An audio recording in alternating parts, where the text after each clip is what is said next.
Good morning, Tony. Good morning, Maggie. How are you? I'm fine. How are you? I'm extremely well. First, I'm so happy for you. Congratulations for your new book, Thank you so much. and congratulations for your engagement. Thank you so much. Yes, two in order. Yes, it's And there really, is a third one. I'm not sure if you know. really? Yeah, I got elected as the SME London Most Visionary Entrepreneur 2020 in December. Oh, congratulations. I don't know that. It's really nice. Yes, three things. That's really sweet. Let's talk first about your new book. Yes, what would you like to know? I would like to know first, you said now you have a copy. I can see the copy and Yes, the Unfakeable Code yeah. book, Take Back Control, Lead Authentically, and Live Freely on Your Terms. Just got launched in March, so it's available on Amazon. It's available Waterstones. It's available from Foils, and most likely from any local bookstore in the world where people can go and pre-order it. That's really nice. Tell me more about this book and the difference between this one and the last one you wrote. Well, there's huge difference between this one and all of my other work, because my first book that I published in 2014, even to date, we keep receiving awards for different things. And it's almost like the foundation of my work, where I started really bringing together science, spirituality, theology, cosmology, psychology, business, leadership all together. So the Unfakeable Code was born from, I would say, from COVID. Okay. During the time of lockdown, because leading to that, there were so many global events that really changed our lives forever, and also gave rise to this almost like self-deception as a result of misinformation that is out there. Yeah. And therefore, we as sentient beings, with all our senses, we absorb trillions of information every single day, and therefore we make choices and decisions that can totally impact our mental health, can impact our physical health, can impact our emotional wealth, can impact our business, our career choices, our economy, our society, our social, and our contribution to the world. So the Unfakeable Code was really a call about how do we get back into our true authentic self. And what does that mean for most people? Because, the main things that the book is handling with is to give you a new code for your mind, where you can handle judgments, fears, and rejections better. Because those three things stop millions, and if not billions of people to truly have an incredible life.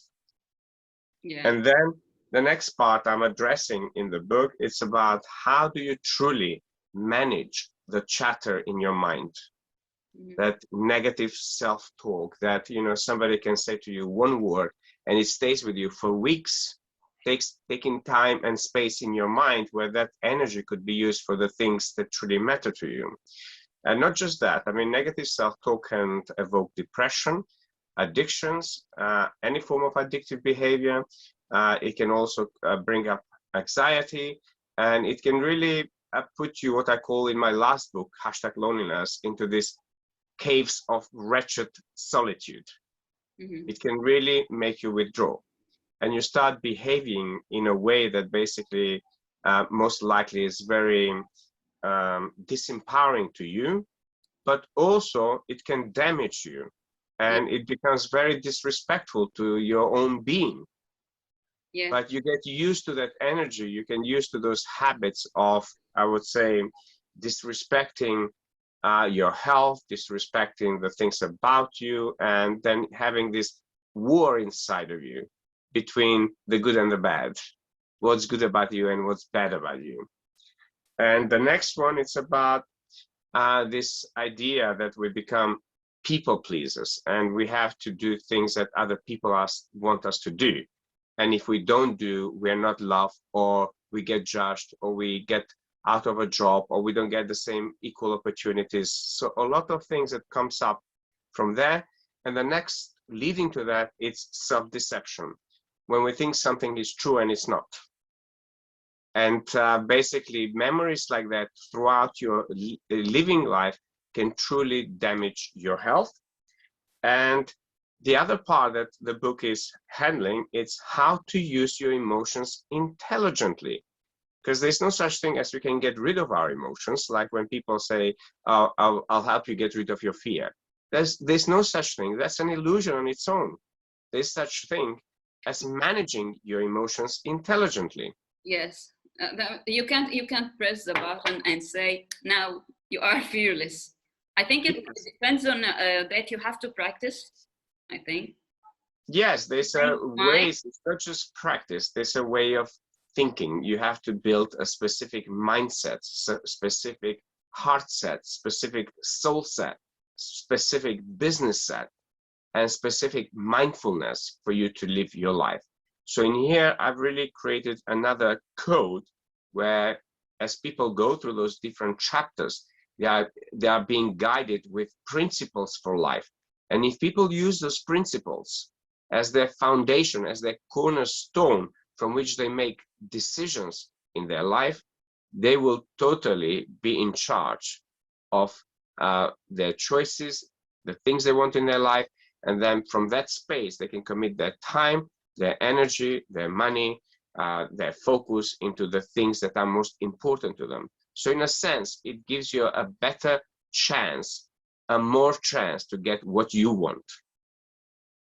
Yes, so it depends on train your mind to find your peace, I think. So, or what do you think? Well, this is more than peace, Maggie, because basically the way the book has been written, each chapter in there, we're looking into creating different documentaries about what does authentic living means.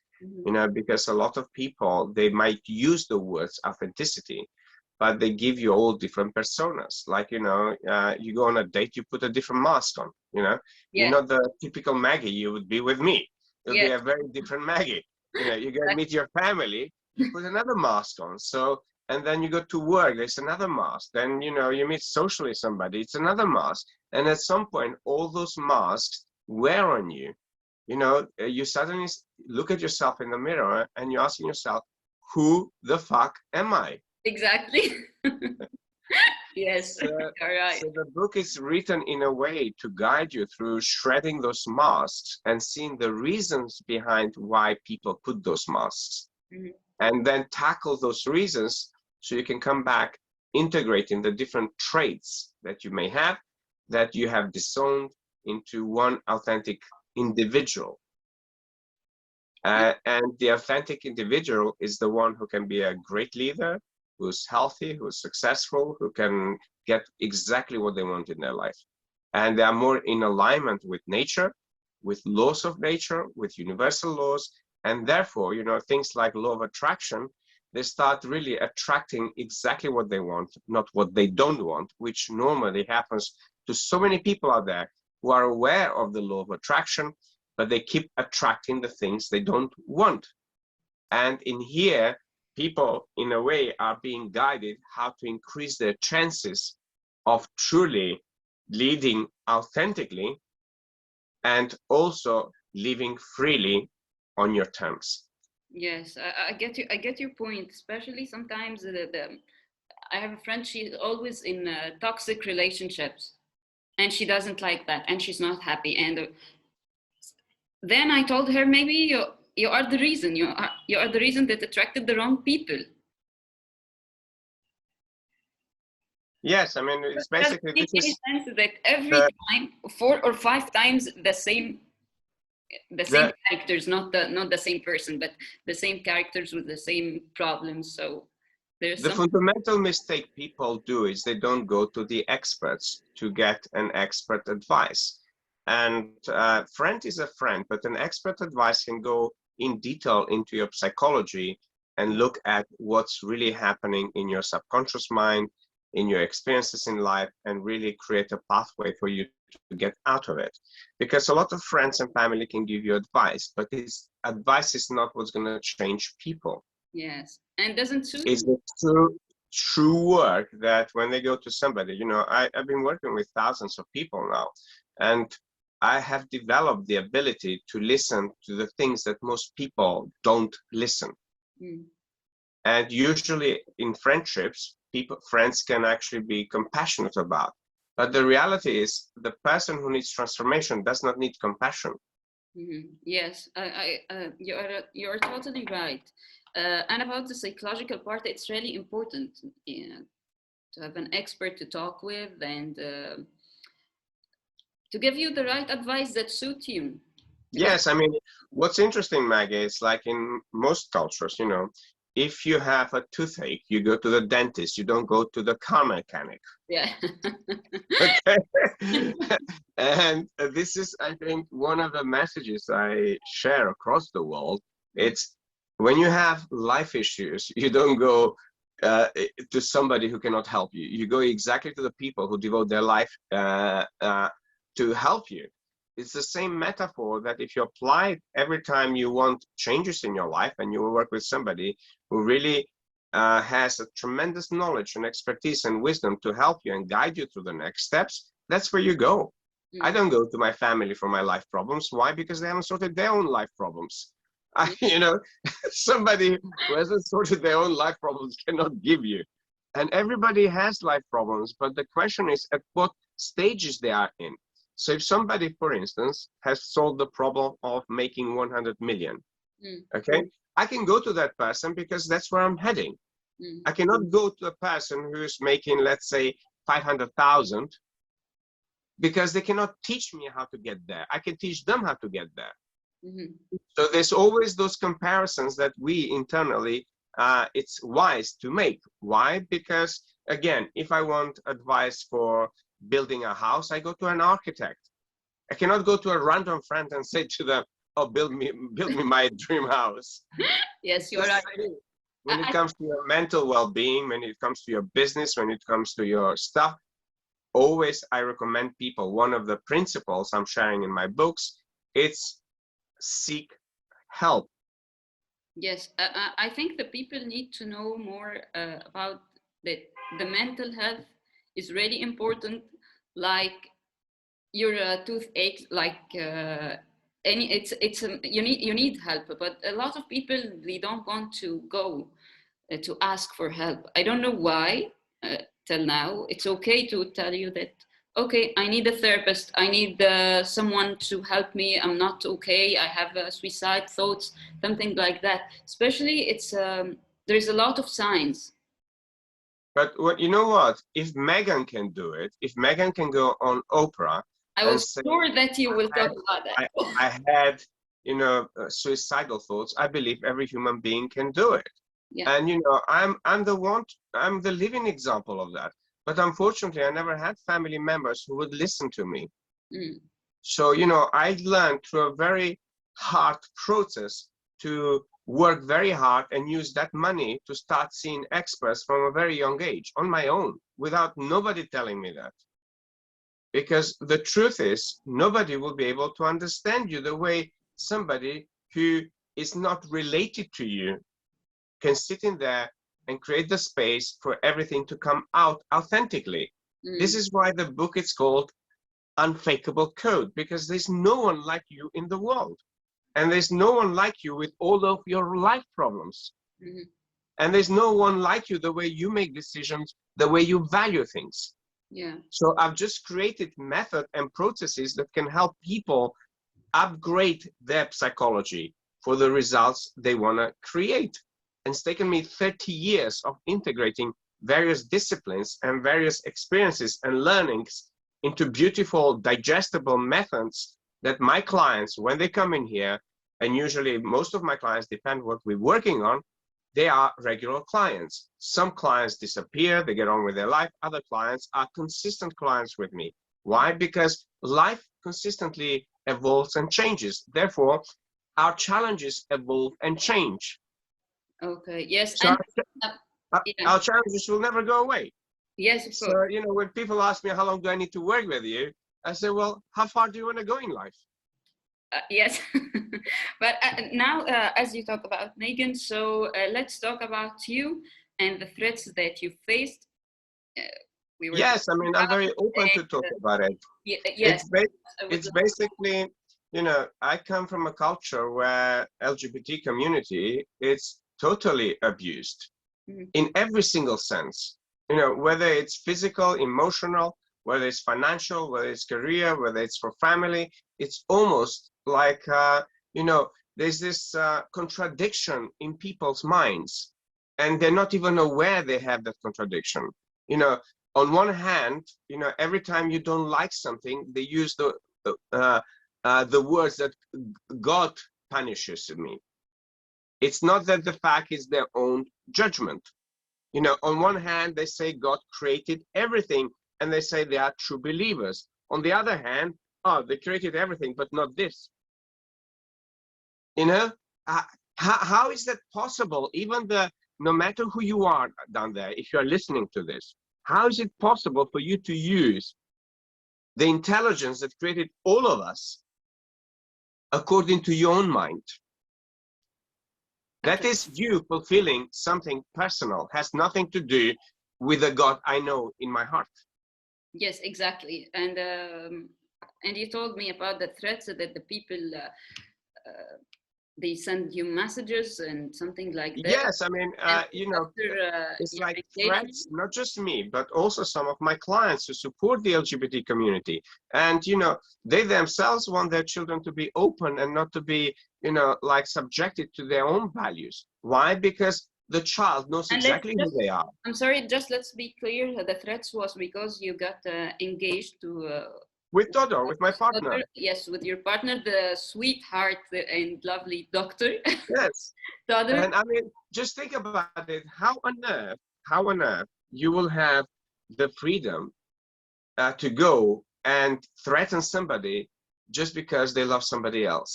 Yes, exactly.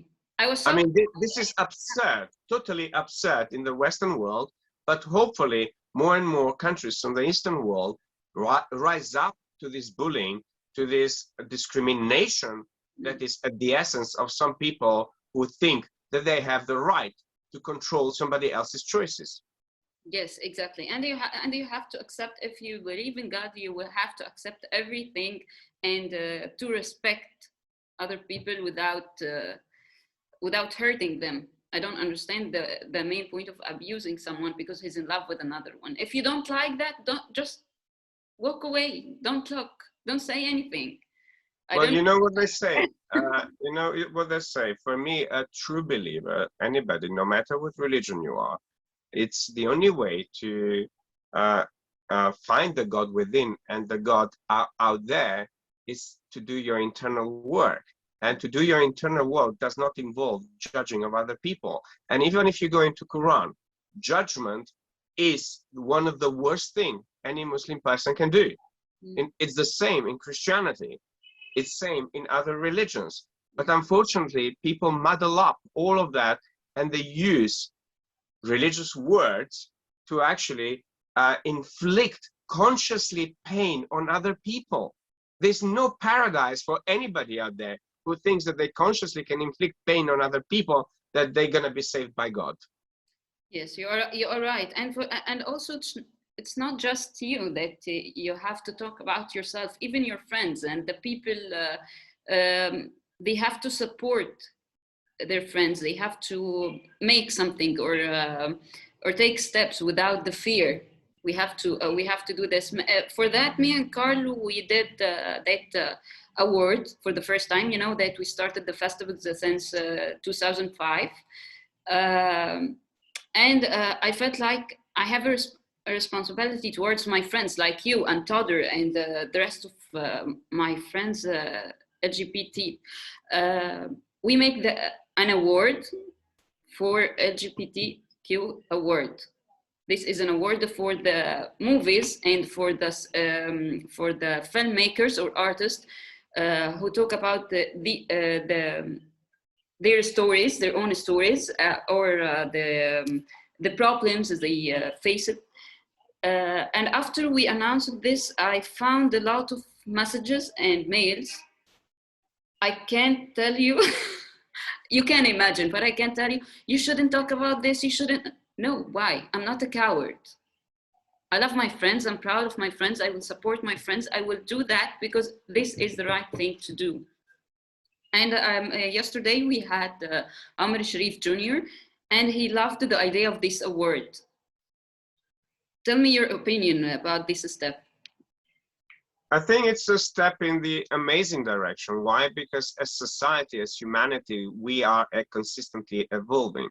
You know, it's when I had to sort things like this out, I had to really study science of this. And the reality, babies are born as they are born, you know, and we cannot change that. You know, it's part of the evolution. So the film industry, recognizing LGBT awards, it's already happening out there in various different forms, but that needs to go even bigger and bigger. Why?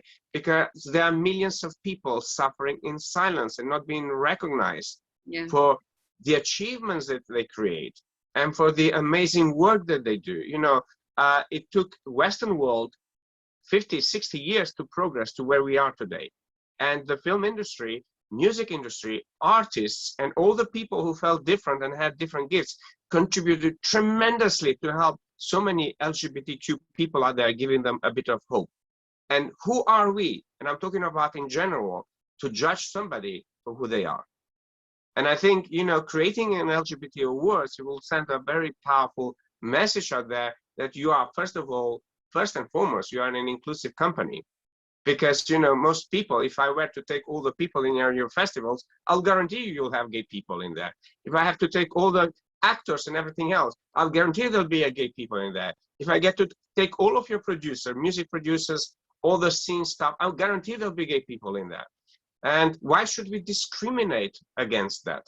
Whether you're gay, whether you're white, whether you're lesbian, whether you're transgender, whether you're Egyptian, whether you're English, American, or Albanian, it does not matter. And there are millions of people nowadays who think like that. Yeah. So, you know, you will have all of the support, just the way I have the support. On one hand, I had the threats. On the other hand, I had thousands of people sending me private messages and openly actually defending civil liberties, civil rights, human rights. You know, those are the questions that globally we all play a role to help transform, change, grow, evolve. Yes, I want to ask you about the threats. If someone, now you have a strong character, you know how to face the threats, how to ignore it, but at some point, maybe there's someone out there, a guy or a girl, I want you to tell them how to face the threats and the fear from being themselves. I think those things, they all depend on many environmental issues. Like, for instance, in England, you could very easily, this person can end up with a criminal record. So you can't just go somebody and threat. In here, we have everything placed in the government, in policies, in law, that if somebody does that, first of all the social media, you can report them straight away and they block their account. You know, they don't tolerate abuse, they don't tolerate discrimination, they don't tolerate racism, they don't tolerate homophobia. So, you know, the amazing things in most of the Western world, we have got the support in place. And if somebody does like that, you can take their name, go to the police and file a complaint. And that will have to be followed. So the question then remains where this person is located. Because if you're located in an extremely homophobic culture, it is a very different advice.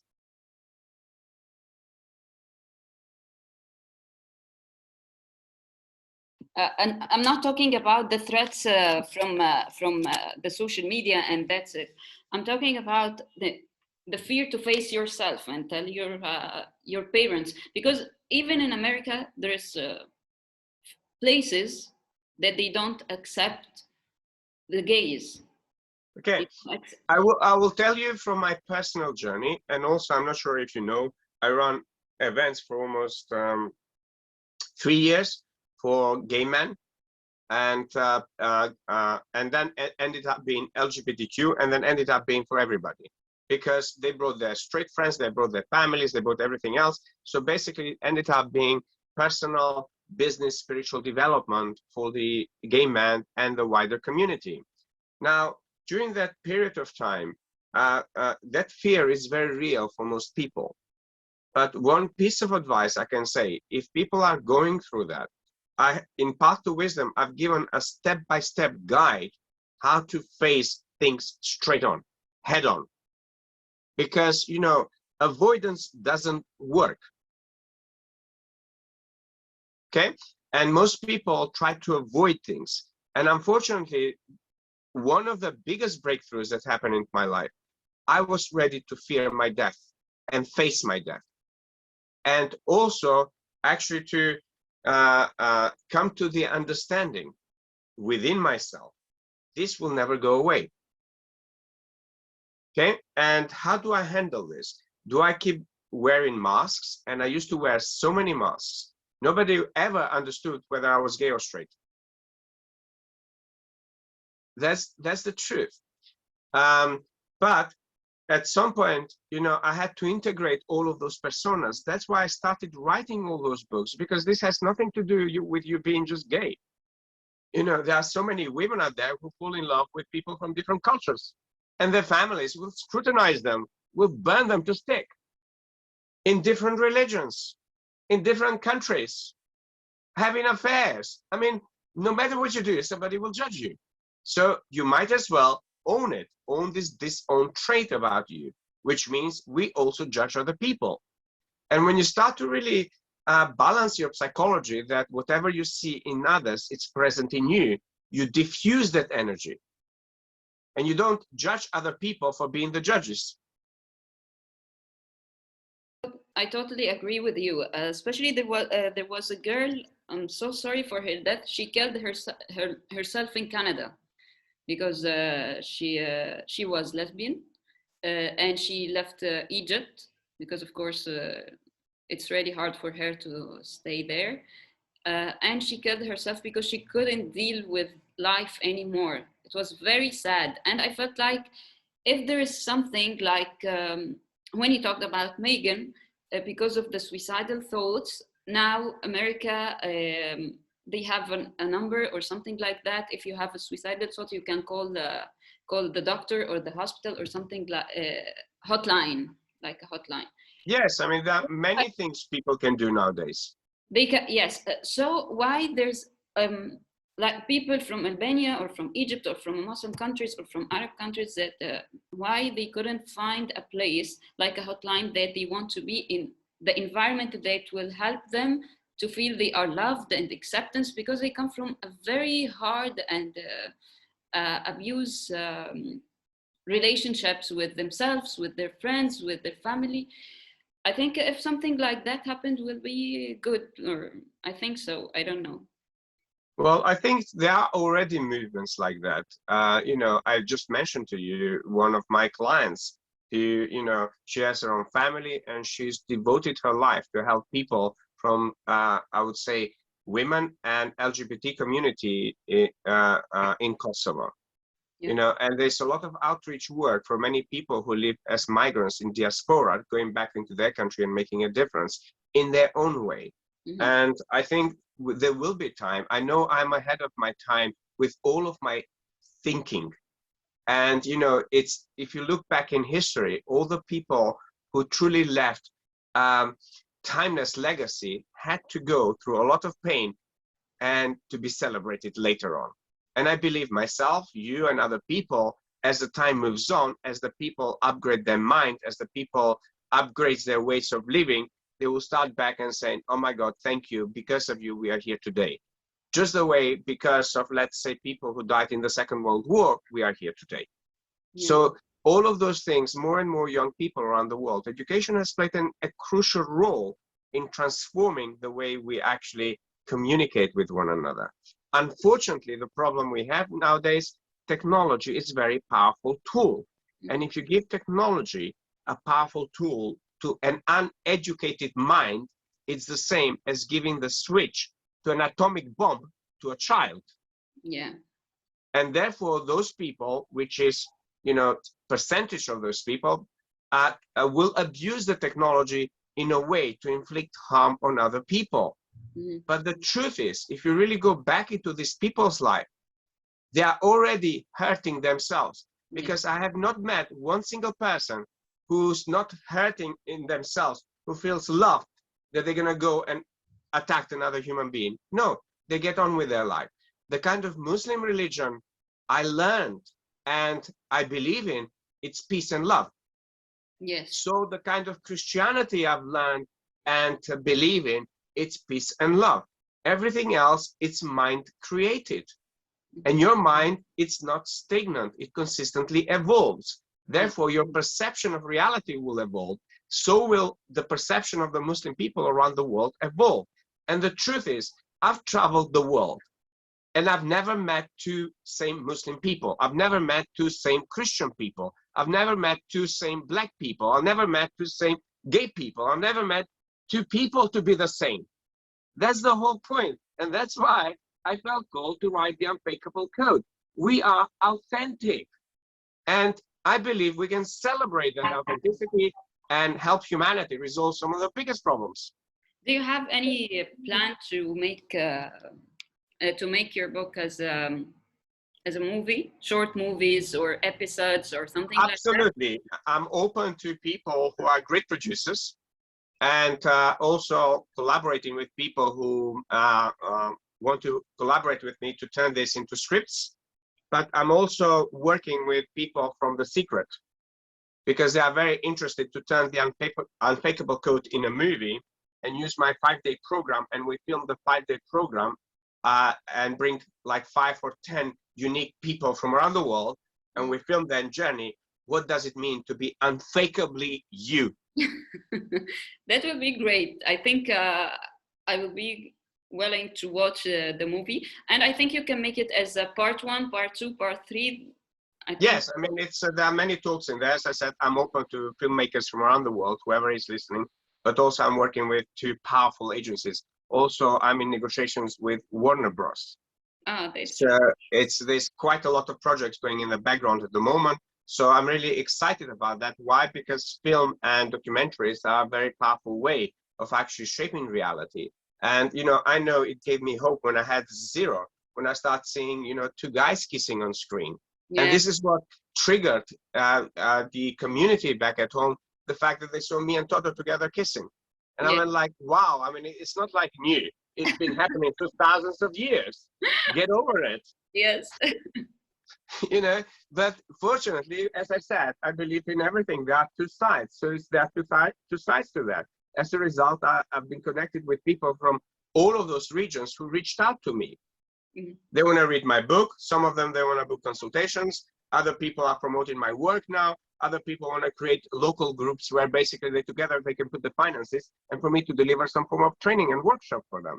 So, you know, I also got a person who at midnight sent me a message, who attempted suicide so many times. And he went like, God sent you to me. That message was for me. That documentary, that interview was for me. So I thank you, you saved my life. So, you know, even if we do one thing that saves other people's life, we've done our job. Yes. And, you know, unfortunately, those problems will always exist there. The question is, what kind of courage and faith you have in yourself for you to make a difference? Yes, you are right. Thank you very much for being with us. Thank you as always, Maggie. I wish the festival all the very best, and hopefully we'll see you in the future and participate in the festival as I bring those projects to fruition. Yes, I will distribute. I'll be the distributor for your movies. Thank you so much. I really appreciate that. And my love to Carl and the team and everybody else down there. Thank you. And I love you so much, and love Todor as well, and wish you all the best. Thank you.